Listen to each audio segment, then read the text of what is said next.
जब पांडुपुत्र भीम को अपने बलशाली होने पर इतना घमंड हो गया था कि वो अपने सामने किसी को कुछ भी नहीं समझते थे और किसी को भी कुछ भी भला बुरा कह देते थे।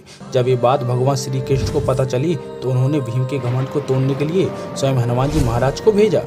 एक दिन भीम अपने वनवास काल में एक पर्वत पर लकड़ियां लेने गए थे। रास्ते में भीम को एक बूढ़ा बानर दिखाई दिया जो पूरे रास्ते में लेटा था।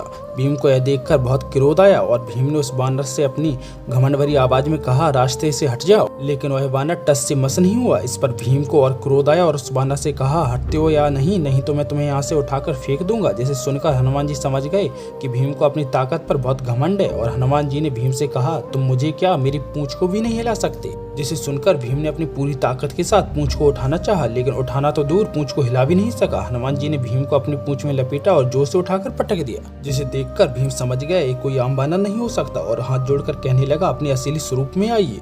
हनुमान जी अपने वास्तविक स्वरूप में आ गए। हनुमान जी को देखकर भीम ने पूछा कि आप मुझे पहले ही अपनी वास्तविकता बता देते, मेरी पिटाई क्यों की। जिस पर हनुमान जी ने कहा, भीम मैंने तुम्हारी नहीं बल्कि तुम्हारे घमंड की पिटाई की है। घमंड व्यक्ति की विनम्रता को दूर कर देता है। घमंड की वजह से ही व्यक्ति को जीवन में जीत नहीं मिल पाती। हनुमान जी की बात सुनकर भीम ने घमंड को छोड़ने का संकल्प लिया और उसके बाद वे विनम्र हो गए। वीडियो पसंद आई हो तो लाइक करें और अगर आप भी हनुमान जी के भक्त हैं तो कमेंट में जय श्री राम अवश्य लिखें। सब्सक्राइब कीजिए।